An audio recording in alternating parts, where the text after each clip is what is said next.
अस्सलामुअलैकुम and welcome back to the channel. आज की इस मज़ेदार सी वीडियो में हम सीखने वाले हैं कि एक पैटर्न स्टैम्प टूल की क्या प्रॉपर्टीज़ हैं और उसका वर्क क्या है फोटोशॉप के अंदर। ये आज की इस इंटरेस्टिंग सी वीडियो में तमाम चीज़ें डिटेल के साथ सीखने वाले हैं। लेकिन वीडियो की जानिब बढ़ने से पहले आपसे एक छोटी सी रिक्वेस्ट है कि वीडियो को लाइक कर दें, चैनल को सब्सक्राइब भी कर दें और साथ के बेल आइकन पर भी प्रेस कर दें ताकि हमारी लेटेस्ट आने वाली वीडियोज़ आप तक पहुँचती रहें। तो चलिए शुरू करते हैं आज की इस वीडियो को। तो पैटर्न स्टैम्प टूल को देख लेते हैं कि उसका वर्क क्या है। तो सबसे पहले यहाँ पे हमारे पास टूल बार नज़र आ रही है। टूल बार में आने के बाद यहाँ पे हमारे पास क्लोन स्टैम्प टूल है। इस पर राइट क्लिक करेंगे तो यहाँ पे हमारे पास पैटर्न स्टैम्प टूल आ जाएगा। तो इसको सिलेक्ट करने के बाद सबसे पहले आपके सामने ये ऊपर इसकी कुछ प्रॉपर्टीज शो हो रही हैं। तो सबसे पहले यहाँ पे हमारे पास ये ब्रश आ जाता है। जो भी आप इसका ब्रश सिलेक्ट करना चाहते हैं उसका साइज आ जाता है। उसकी हार्डनेस जितनी आपने रखनी है वो अपने लिहाज से आपने सेट कर लेनी है। अब इसके बाद नेक्स्ट जो है हमारे पास ये भी इसी के ब्रशेस की प्रॉपर्टी ओपन हो जाती है। यहाँ से भी आप कोई भी ब्रश इसको सिलेक्ट कर सकते हैं। तो इसके बाद नेक्स्ट जो हमारे पास इसका मोड आ जाते हैं कि आप ये जो पैटर्न ड्रा करना चाहते हैं उसका मोड क्या रखना चाहते हैं, कौन से मोड पे आप जो साइज को ड्रा करना चाहते हैं। तो ये सारे आपके पास मोड आ जाते हैं। इनके साथ भी आप प्ले कर सकते हैं और चेक कर सकते हैं। इसके बाद हमारे पास इसकी ओपेसिटी आ जाती है। इसकी ओपेसिटी को कितना फिर रखना चाहते हैं, कम करना चाहते हैं या ज़्यादा करना चाहते हैं, वो इट्स अप टू यू। तो नेक्स्ट इसका फ्लो आ जाता है कि कितना ये हार्ड फील हो या इसको आप स्मूथ फ्लो करना चाहते हैं तो आप यहाँ से सेट कर सकते हैं। इसके बाद यहाँ पे हमारे पास इसका ये एंगल आ जाता है कि आप किस एंगल में इसको सेट करना चाहते हैं। बाय डिफ़ॉल्ट ये जो है हमारे पास 0 डिग्री पे सेट हुआ है। तो आप इसको अपनी मर्ज़ी से भी सेट कर सकते हैं। इसके बाद यहाँ पे जो हमारे पास हैं ये सारे पैटर्न्स आ जाते हैं जो कि फोटोशॉप के अंदर बाय डिफ़ॉल्ट हमारे पास अवेलेबल हैं। तो आप यहाँ पे और अपनी मर्ज़ी से भी ड्रा कर सकते हैं। वो भी हम आगे फर्दर देखते हैं कि किस तरह से हम अपनी मर्ज़ी के पैटर्न ड्रा कर सकते हैं। तो यहाँ पे हमारे पास जो पैटर्न अवेलेबल हैं ट्रीज़ के हैं, ग्रास के हैं और वाटर के हैं। यहाँ पे हमारे पास ये कुछ ट्री के पैटर्न अवेलेबल हैं। यहाँ से जिस तरह मैं ये वाला सिलेक्ट कर लेता हूँ। सिलेक्ट करने के बाद सिंपली अगर हम यहाँ पे एक नई लेयर ले लेते हैं। नई लेयर लेने के बाद यहाँ पे मैं जिस तरह ड्रा करूँगा तो ये आप देखेंगे कि यहाँ पे ये पैटर्न फिल होना शुरू हो जाएगा। ये आप देख सकते हैं कितना ही मज़ेदार सा इफ़ेक्ट यहाँ पे शो हो रहा है। तो इस तरह से आप अपनी किसी भी इमेज के अंदर पैटर्न को ड्रा कर सकते हैं या अपनी मर्ज़ी के लिहाज से आप कोई भी पैटर्न डिफ़ाइन कर सकते हैं और उसको अपने किसी भी प्रोजेक्ट के अंदर यूज़ कर सकते हैं।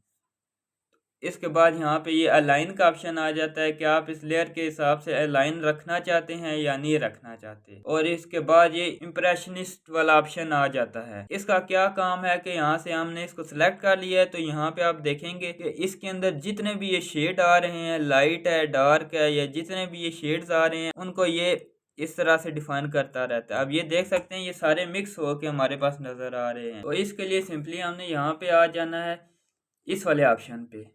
तो यहाँ पे क्लिक करने के बाद यहाँ पे हमारे पास ये स्पेसिंग का ऑप्शन नज़र आ रहा है।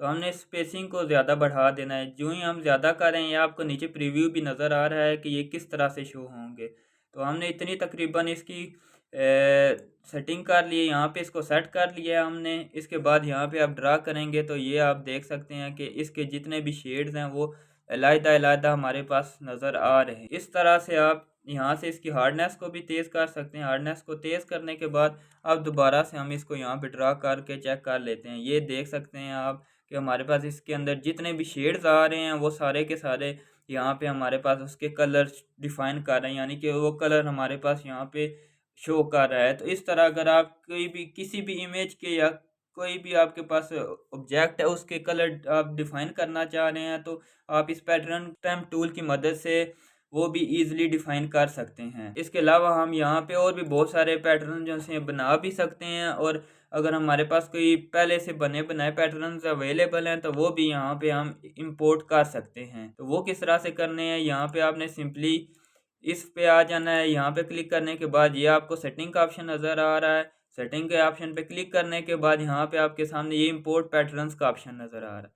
तो आपने सिंपली इसको प्रेस करेंगे तो आपके जहाँ पे भी पैटर्न्स अवेलेबल हैं सिंपली वहाँ से आपने जाके उनको सेलेक्ट कर लेना है। तो आपके वो जो पैटर्न्स है वो यहाँ पे इंपोर्ट हो जाएंगे। तो उम्मीद करता हूँ कि आपको ये तो समझ आ गई होगी। अब हम देख लेते हैं कि अगर हम अपना कोई कस्टम जो है पैटर्न ड्रा करना चाहते हैं या कस्टम पैटर्न को डिफाइन करना चाहते हैं तो वो किस तरह से कर सकते हैं। तो इसके लिए हम सिंपली यहाँ पे आ जाते हैं। ये एक हमारे पास इमेज है, तो यहाँ से हम एक सिलेक्शन बना लेते हैं। जिस तरह के ये एक हम सिलेक्शन बना लेते हैं, ठीक है। ये सिलेक्शन बनाने के बाद अब यहाँ से हम आ जाते हैं एडिट के अंदर। एडिट के अंदर आने के बाद ये हमारे पास ऑप्शन है डिफाइन पैटर्न।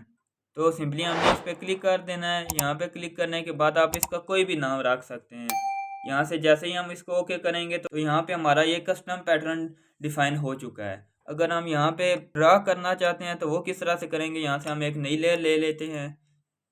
यहाँ पे आने के बाद हम यहाँ से पैटर्न स्टैम्प टूल को सिलेक्ट कर लेते हैं। तो यहाँ पे आने के बाद यहाँ से हम इसको ये देखें हमारे पास ये जो हमने डिफ़ाइन किया यहाँ पे ये आ चुका है। तो सिंपली हमने इसको एक मरतबा सेलेक्ट कर लेना है। सेलेक्ट करने के बाद यहाँ से हम एक नई लेयर ले लेते हैं। नई लेयर लेने के बाद जैसे ही हम यहाँ पे ड्रा करना शुरू करेंगे तो ये आप देख सकते हैं कि इसके कलर ड्रा होना शुरू हो गए हैं, लेकिन जो हमारा पैटर्न है वो ड्रा नहीं हो रहा। तो इसके लिए आपने यहाँ से ये जो चेक किया था इम्प्रेशनिस्ट का, इसको आपने लाजमी से अनचेक कर देना है ताकि हमारा जो पैटर्न है वो ड्रा होना शुरू हो जाए। तो जैसे ही हमने इसको अनचेक किया तो अभी आप देखेंगे कि हमारा जो पैटर्न डिफ़ाइन किया हुआ था वो यहाँ पे ड्रा होना शुरू हो जाएगा। तो ये आप देख सकते हैं, लेकिन हमारे पास ये पिक्सेल्स में मतलब शो हो रहा है, एक ही वो स्मूथ पैटर्न में नहीं चल रहा, क्योंकि हमारे यहाँ जो पैटर्न डिफ़ाइन किया गया वो इस इमेज के लिहाज से नहीं है। तो वो आप अपने इमेज के लिहाज से भी सेट कर सकते हैं। तो इस तरह से आप कोई भी पैटर्न को ड्रा कर सकते हैं और अपने किसी भी इमेज के अंदर या किसी भी प्रोजेक्ट के अंदर उसको यूज़ कर सकते हैं। तो उम्मीद करता हूँ कि आपको ये पैटर्न स्टैम्प टूल की समझ आ गई होगी। अगर वीडियो पसंद आई है तो वीडियो को लाइक कर दें, चैनल को सब्सक्राइब भी कर दें और साथ के बेल आइकन पे भी प्रेस कर दें ताकि हमारी लेटेस्ट आने वाली वीडियोस आप तक पहुंचती रहें।